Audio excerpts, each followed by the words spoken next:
제가 최근에 한 과학회의에 다녀왔는데요. 솔직히 말해서 제 인생에서 가장 충격적인 회의였고 제 미래관을 완전히 뒤흔들어 놨습니다. 오늘 그곳에서 보고 들은 이야기를 꼭 좀 해드려야 할 것 같아요. 자, 먼저 배경 설명부터 좀 해야 할 것 같은데요. 이 회의가 열린 곳은 바로 고등학술원, 그러니까 아인슈타인과 오펜하이머가 있던 바로 그곳입니다. 지구상에서 가장 똑똑한 사람들이 모이는 곳 중 하나죠. 중요한 건 이게 무슨 실리콘밸리 기술 전도사들이나 억만장자들이 하는 그런 뜬구름 잡는 소리가 아니라는 겁니다. 여긴 진짜 아이디어가 세상을 바꾸는 곳이고 여기서 나온 결론은 우리가 정말 심각하게 받아들여야 한다는 뜻이죠. 자, 바로 본론으로 들어가 볼게요. 그 회의에서 나온 가장 충격적인 결론이 바로 이거였습니다. 세계 최고 수준의 천체 물리학자들이 모여서 단 한 명의 예외도 없이 만장일치로 내린 결론. AI는 소프트웨어 개발에서 인간을 완전히 넘어섰다. 그래서 오늘은 이 엄청난 변화를 5가지 질문을 통해 한번 파헤쳐 보려고 합니다. 첫째, 도대체 뭘 인정한 건지. 둘째, 그래서 연구 방식은 어떻게 바뀌고 있는지. 셋째, 이 과정에서 인간이 치러야 할 대가는 뭘까요? 그리고 넷째, 이 새로운 판에서 누가 이기고 누가 지게 될지. 마지막으로 과학적 발견의 미래는 과연 어떤 모습일지 알아보겠습니다. 자, 그럼 첫 번째 이야기부터 시작해 볼게요. 바로 충격적인 인정입니다. 이건 그냥 누구 한두 명의 의견이 아니었어요. 그 자리에 있던 엘리트 과학자들 모두가 깊이 공감하고 또 인정한 사실이었습니다. 이게 단순히 코딩만 잘한다는 얘기가 아니었어요. 소프트웨어 개발 능력은 뭐 말할 것도 없고요. 분석하고 추론하는 능력, 복잡한 수학 문제를 푸는 능력, 심지어 순수 수학 분야까지도 AI가 이미 인간 전문가 수준이거나 그걸 넘어섰다는데 모두가 동의했습니다. 물론 아직 AI가 내놓은 결과를 사람이 확인해야 하긴 하지만 그 기본적인 능력 자체가 차원이 달라졌다는 거죠. 자, 그럼 다음으로 넘어가서 이런 엄청난 능력이 실제 연구 현장을 어떻게 바꾸고 있는지 한번 보죠. 연구의 새로운 규칙들입니다. 거기 있던 한 선임 교수님이 이런 말을 하더라고요. 지금 나와 있는 AI 모델들이 자기가 하는 지적인 작업의 한 90%는 이미 해낼 수 있다고요. 뭐 그게 정확히 60%든 99%든 중요한 건 그게 아니에요. 핵심은 이미 절반을 훌쩍 넘었다는 거죠. 90%. 여러분, 이 숫자가 뭘 의미하는지 한번 생각해 보세요. 한 분야의 최고 전문가가 하는 일 대부분을 기계가 대신할 수 있다. 이건 과학이라는 직업의 근본을 흔드는 이야기입니다. 근데 진짜 놀라운 건 따로 있었어요. 어떤 최고 물리학자는 아예 자기 디지털 세상 전체를 AI 에이전트한테 맡겨버렸다는 거예요. 이메일, 파일, 컴퓨터, 일정 관리까지 전부요. 이건 그냥 도구를 쓰는 수준이 아니에요. 말 그대로 자기 디지털 세상의 모든 키를 그냥 AI한테 줘버린 겁니다. 아니, 그럼 당연히 이런 질문이 나오잖아요. 개인정보나 사생활은 괜찮으세요? 근데 그분의 대답이 정말 단호했어요. 상관없습니다. 왜냐? 이걸 써서 얻는 연구 속도와 발견의 가능성이 너무나 어마어마해서 사생활 같은 건 이제 신경 쓸 겨를이 없다는 거죠. 자, 그럼 이제 세 번째 이야기로 넘어가 보죠. 이 거대한 혁명이 과학계의 사람들에게는 어떤 영향을 미칠까? 바로 인간이 치러야 할 대가에 대한 이야기입니다.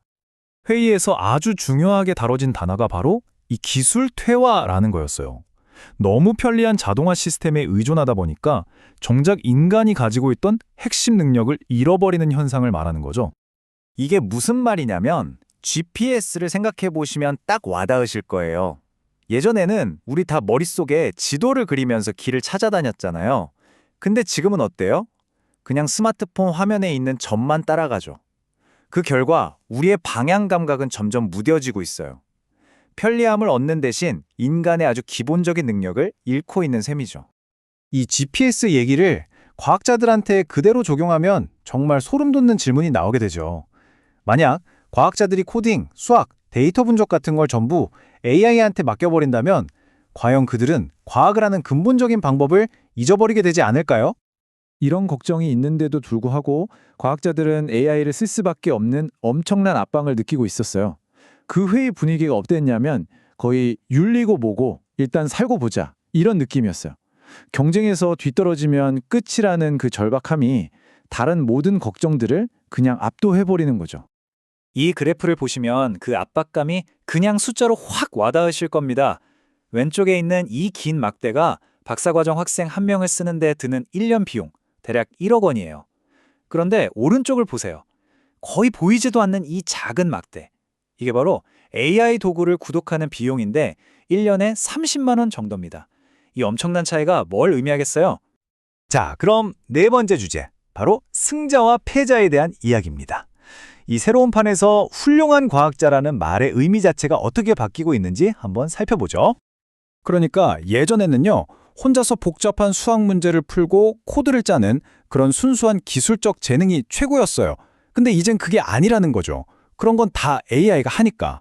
이제는 큰 그림을 보고 문제를 잘게 쪼개서 AI에게 일을 시키고 끈기를 가지고 AI가 올바른 답을 내놓도록 이끄는 뭐랄까 관리자 같은 능력이 훨씬 더 중요해진다는 겁니다.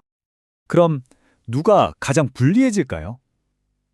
안타깝게도 이제 막 배우는 단계에 있는 대학원생이나 인턴 같은 주니어 연구원들이겠죠. 또 자신이 평생 갈고 닦은 기술이 하루아침에 자동화되어 버린 전문가들. 비싼 AI 도구를 쓸 돈이 없는 가난한 연구기관에 있는 과학자들. 그리고 결국엔 이 변화에 적응하기를 거부하는 모든 사람들이 뒤처지게 될 겁니다. 자, 이제 마지막 이야기입니다. 좀 더 시야를 넓혀서 이 모든 변화가 과학이라는 학문 자체에 그리고 우리 인류에게 과연 어떤 의미를 갖게 될지 한번 생각해 보겠습니다. 물론 긍정적인 면도 있어요. 어쩌면 엄청난 기회일 수도 있죠. 바로 과학의 민주화입니다. 이제 한 달에 커피 몇 잔 값, 한 2만 5천 원만 내면 여러분도 세계 최고 수준의 연구 도구를 쓸 수 있게 됐어요. 이건 뭘 의미하냐면 꼭 유명 대학이나 거대 연구소에 있지 않아도 아이디어만 있다면 누구나 의미 있는 과학적 발견을 할 수 있는 시대가 올 수도 있다는 뜻입니다. 근데 문제가 있어요. 이렇게 과학이 민주화되면 바로 논문 쓰나니가 몰려온다는 겁니다. 모두가 엄청난 속도로 연구 결과를 쏟아내기 시작하면 그 정보의 홍수 속에서 우리는 과연 뭐가 진짜 중요한 발견인지 어떻게 가려낼 수 있을까요? 이것도 정말 큰 숙제죠. 이 모든 이야기를 하다 보면 결국 하나의 근본적인 질문에 도달하게 돼요. 저한테 과학이라는 건 본질적으로 인간이 하는 활동이거든요. 막 단서를 모으고 가설을 세우고 진실을 파헤치는 그 과정 자체가 너무 즐거워요. 그 과정이 꼭 탐정이 된 것 같아서 정말 재밌거든요. 마지막으로 여러분께 이 질문을 던지고 싶습니다. 만약 AI가 우리가 도저히 이해할 수 없는 어떤 블랙박스 안에서 우주의 비밀 같은 엄청난 과학적 발견들을 그냥 툭툭 던져준다면 그때 우리에게 과학이란 대체 무슨 의미가 될까요? 그 결과를 그냥 마법처럼 받아들이기만 하는 세상에서 우리가 무언가를 이해하려고 애쓰는 이 행위는 과연 어떤 가치를 가질까요?